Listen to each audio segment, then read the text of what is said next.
Are you ready to create the extraordinary and meaningful life you want? I'm Terry Yoffe, and I have 8 decades of living on this planet. And one thing I learned, you don't wait for the next best thing to come your way. You get out there, challenge yourself, find your courage, and step into what you want. As a coach, armed with my 60 years of wisdom, life, business experiences, and knowledge, I guide and help others figure out how to go from point A to point B by uncovering what keeps them stuck so they can step into the person they only dreamed of becoming. Every podcast episode will inspire you to confront your limiting stories, take bold steps, and create the extraordinary life you deserve. Don't ever let anyone tell you no, because if you have an idea or if you want to do something, if you really want to accomplish it, there's plenty of people who are going to tell you it can't happen. There's plenty of people who are going to say no. There's plenty of people who are going to look at you and say you're not good enough. You're not tall enough. You're not fast enough. You're not strong enough. You don't have enough money. You're not successful enough. And essentially, you just have to ignore those people. Today, we have a very, very special guest, Dr. Cameron Roth, an orthopedic surgeon and a human being that has dedication, has passion for what he does, and the fact that he also serves communities that are less fortunate, and both locally and globally. I'm going to let him tell you all about himself. Welcome, Dr. Roth. How are you? Good. Thank you for having me. I like describing me as a human being. That's a lot of fun. So thanks. That's awesome. Well, can't always call people human beings. That's true. No, that is a high compliment these days. So I do appreciate that. And especially as a doctor. Yes. Yeah, absolutely. So thanks for having me. I appreciate your time. You're very welcome. So, Dr. Roth, we're going to pull back the curtain a little bit. And if you'd be willing to share some of your trials and tribulations and how you got to being an orthopedic surgeon.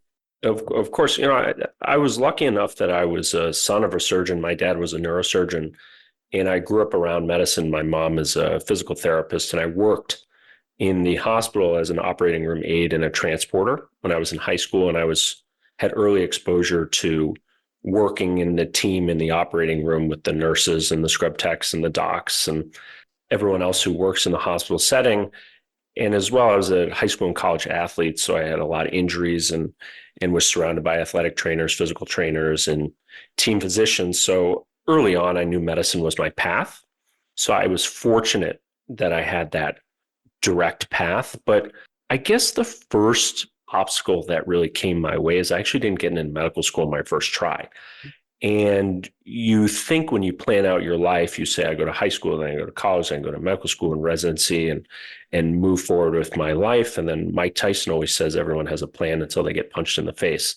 And I don't know if not getting into medical school was necessarily a punch in the face, but it was my first real, the train stops here moment. And I had to reconsider, do I have a plan B? Do I have a plan C?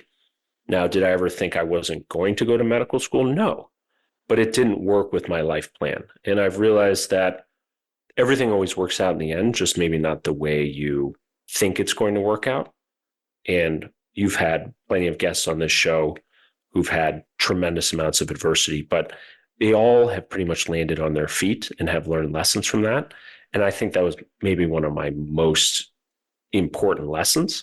And I'm lucky enough to have ended up as a orthopedic surgeon in a job that I love, in a place that I love, taking care of people. And it's truly a joy to go to work every day. So you didn't get into medical school on your first try. So I'm assuming that you applied again to the same school or a different medical school. So what you really do is actually applying to medical school. When I was applying, it's more of a shotgun approach. You pick a large amount of schools and you apply, and medical school is so selective that you will take whatever medical school takes you. I'm originally from outside of Boston, Massachusetts, but I would have gone to medical school in any state. And I actually ended up going to medical school in South Jersey, and I lived in Philadelphia, which was perfect. And it was a fabulous experience, and I wouldn't trade it for the world. But when you're applying to medical school, you just need to get to medical school, because that's where you can really grow and flourish and start on your path to becoming a physician.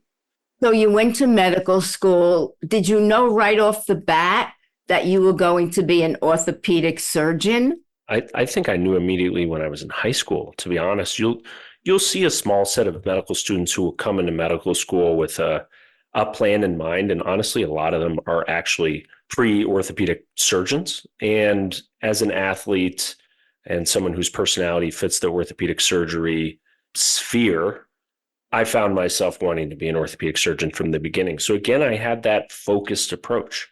And when I was applying to be an orthopedic surgery resident, it was quite competitive, and I think it's still quite competitive. So I knew there were certain benchmarks I had to reach. So I knew how much I had to study. I knew what kind of scores I needed to achieve, if I needed to do research, what rotations I needed to do in the hospital, what mentors I had to meet and work with. So I had a very focused, direct approach, which made it easier, but also made it harder because I knew it was going to be very competitive, competing with a lot of top applicants across the country. What kind of pressure did that put on you? That's a great question.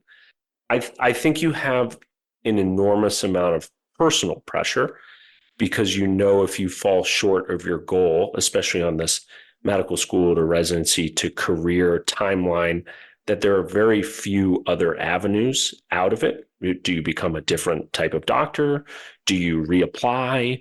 Do you go to a residency in maybe a less desirable location or a less desirable institution?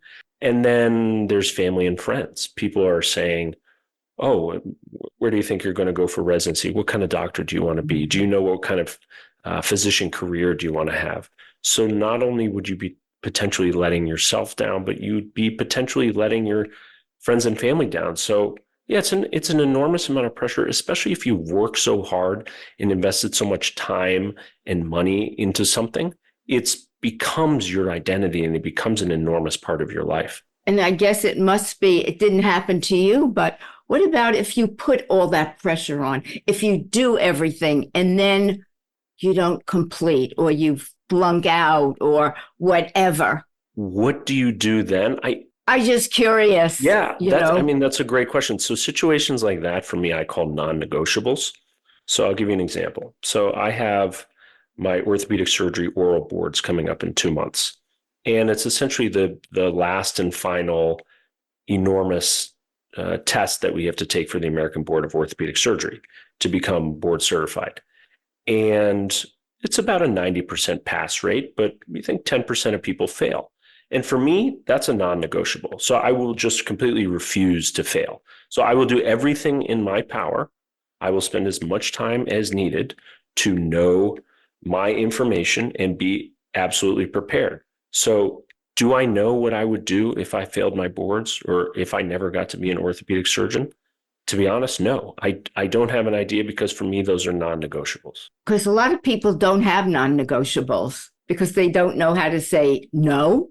And I think when you have set up non-negotiables for yourself, you know that it's just not going to happen. Exactly. You're going to do it. You're going to create the mindset to make sure it does happen. There's absolutely nothing wrong with failure, and failure leads you to learning more lessons, and it's arguably more valuable than just being successful your entire life. But I think there are certain things, if you've made it so far while stumbling along the way, there are certain things you can just absolutely refuse to lose at. So if you pick and choose those and put all your energy towards them, you'll be successful. But it's okay to fail. I mean, I've failed hundreds and hundreds of times, as we all have, and stumbled along the way, and we still get to achieve what we get to achieve and reach, hopefully, the pinnacle of what we're aiming for. Some things that I've learned along the way is it's not failure, it's just lessons learned. So tell us what kind of orthopedic surgeon you are. You are upper extremities, is that correct? Yeah, I'm an upper extremity surgeon, so I've subspecialized. I did fellowship in shoulder, elbow, wrist, and hand surgery. So I exclusively take care of kids and adults with shoulder, elbow, wrist, and hand problems. As an orthopedic surgery resident, you're trained in all aspects of orthopedic surgery. So spine surgery, foot and ankle surgery, knee and hip replacements, et cetera. But you have an opportunity to subspecialize through what's called a fellowship to focus on a part of the body or certain procedures. And I chose to do upper extremity. Too bad I don't live near you. I'd be a perfect candidate for you. I have hand surgery. You actually live by a great hospital with great hand surgeons in Manhattan. So I go to HSS. yes, you do. And I'm sure they take great care of you. They're They fabulous did. over there. I had a knee replacement surgery about 8 months ago. I have a shoulder problem. I get ablations, so I don't have to have Anyway, I'd be a perfect candidate for you. Yeah, you're in a good place though. Talk to us about being a surgeon and having the dedication and passion for your patients that a lot of doctors don't. I tell this to my staff all the time. I have a scribe who goes into every room with me and helps write the notes. And on those wonderful occasions that we have a patient come back, or a postoperative patient we've operated on, and they're just incredibly thrilled with their result, and they're back to doing whatever they like to do before, and they're out of pain. That's truly the best part of the job. And that, I think, keeps you going, because doing surgery is fun and meeting new people is fun. But I think when you see the full, unadulterated satisfaction, happiness, and thrill of a patient returning to the activities they love and being able to spend time with their friends and family, that's the best part of the job. And that's what makes it fun. And that's what makes it incredibly rewarding. I love that. I do. That you take such an interest in your patients, in explaining what's going to take place, what do they need, and then certainly after the surgery, maybe even explaining to them how much pain they're going to be in. Post-surgery expectations are very big, and some of the most common questions people ask are, how much pain is there going to be? And when can I return to? And then insert whatever activity you like. But that's really what people want to know. A lot of people don't necessarily want to know the nitty-gritty or specifics or techniques of the surgery. That's left into my hands.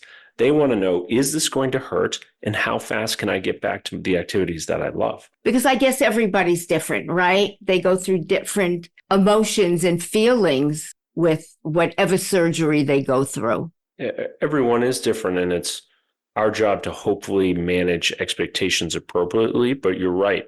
Everyone has their individual response to pain post-surgically, and their emotions that accompany it, and what kind of support systems they have, and their mental and physical strength moving with it. And it's our job, to the best of our ability, to support the patient through this journey. However, it's not always foolproof.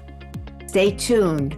Dr. Roth has more to share. And now a short word from our sponsor, Try Coaching. At times, we all suffer from the imposter syndrome, especially when we are alone at night with the lights out. We all think about, what if they find out I'm not good enough, not capable enough to hold this position, and others that run through our heads. Sound familiar? It is normal to have these feelings every once in a while. However, what isn't normal is if you buy into them and stop yourself from being your best self ever. Where are you with these imposter syndrome feelings? Do you brush them off, or are they running you? If they are running you and you can't shake them, please reach out and let's start a conversation. I have also had these feelings and have learned to overcome them. Now, back to the podcast. So let's talk about your willingness to go out and serve under-resourced communities, both local and globally. I think Costa Rica and Guatemala are two areas that you at least visit and help people. Is that correct? Yeah, absolutely. So the year after I graduated from Vanderbilt, I moved to Guatemala and actually spoke English or excuse me, taught English and didn't speak English, spoke Spanish and taught English and did a lot of public health work for my year in Guatemala. And then I subsequently had spent time in Costa Rica as a high school student and then returned back as a trip leader for high school students from all over the country and all over the world for language learning, immersion, manual labor, and service trips. So I did that for a summer. And then continuing with the international theme, we have a Mexican beach town about 4 hours south of Phoenix and Scottsdale by car. It's called Rocky Point or Puerto Penasco. And we take quarterly trips down there in association with one of the medical schools in the Phoenix area and provide surgical resources to the community there. So I was there in October of 2024. I think their last trip was in January or February. Unfortunately, I wasn't able to go there. And then we have a summer trip coming up. So that's my continued international dedication. I think domestically, if you look at the wealth gap and the socioeconomic and ethnic diversity we have in the United States, I went to medical school in Camden, New Jersey, at the time, the most dangerous city in the United States. I have a master's degree from Johns Hopkins, so I lived in Baltimore, which again is the top 5 most dangerous city in the United States. I did my residency at the University of Chicago, which is in the epicenter of Southside Chicago, which arguably is the most dangerous place in the United States. And now one of my offices in the Phoenix area serves a lot of socioeconomically diverse and ethnically diverse patient populations. And I think it's important. We've trained a long time. We have a special skill set. And I always tell my team, it doesn't matter what you look like. It doesn't matter where you come. It doesn't matter what language you speak. We're going to take care of you because that's our job. And that's what I'm dedicated to. And that's what I'm going to keep doing no matter what. So when you go to these areas, do you perform surgery as well, you and your team? Our trips to Mexico now, we perform surgery. So we bring down supplies from our local Phoenix hospitals. And there's a small sort of boutique hospital down there. There's a primary care doctor, a Mexican primary care doctor in one of the border towns that sources patients for us over that 3-month period. And then when we show up at the hospital in Mexico, there's essentially a line of local Mexican patients waiting outside the hospital at about 6 a.m. And then they filter throughout the day and we perform surgical procedures. Not only are we doing orthopedic procedures, but we bring down general surgeons for hernias. We bring down OB physicians for female care. And we're able to provide a relatively comprehensive patient and surgical experience for those 24 to 48 hours. So for you, is that in your mind a way of giving back, of paying it forward? I think my whole job may be a way of giving back. I will tell you that the first time I went down to Mexico, I felt like I was living my dream. And I would walk around and tell people I'm living my dream. I think this is the most exciting thing I've ever done because I have a lot of international experience. I've lived in a lot of countries. I speak Spanish, and now I have this skill set that not a lot of people have. And I have the opportunity to meld my 2 biggest passions. So I was really living my dream. And yes, it's an opportunity to give back, but I don't look at it as a heroic act or anything like that. It's my purpose. It's my duty, but it's also something I absolutely love and can't get enough of. And would love to do it all over the world if possible. You know, creating change in your corner of the world. What do you like your legacy to be? Do you have any thoughts about that?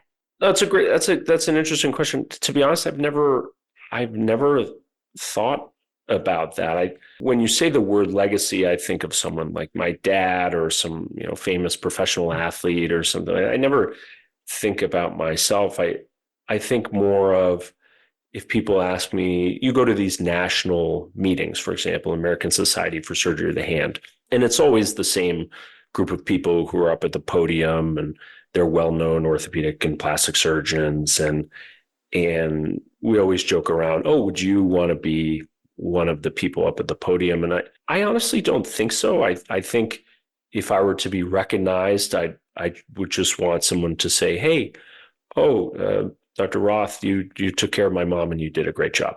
Whether that's locally here in the Valley in Phoenix, or even nationally in some other city or internationally. But I think that's about as far as I would go. Oh, he just did a good job. He was empathetic and compassionate and caring, and he gave a damn about my family and my problem, and he really cared. That's all I really care about. As long as the patient does well, that's good enough for me. I love that. Ortho Arizona, you have clinics scattered throughout Arizona, correct? Were you part of the group that formed Ortho Arizona? No. So Ortho Arizona is a large orthopedic only private practice. In Arizona, it's one of the largest in the Western United States. Before Ortho Arizona was formed, there were a lot of smaller private practice orthopedic clinics with just a few orthopedic surgeons grouped around the Valley. And then with the move and the national trend in the United States with orthopedic groups, or honestly cardiology or anesthesia groups, teaming up to battle decrease in reimbursement and higher regulations on physicians. That's what happened with Ortho Arizona, gathered a large amount of orthopedic surgeons from organizations across the Valley, and now has put us all under one umbrella. When I was hired, it was Ortho Arizona.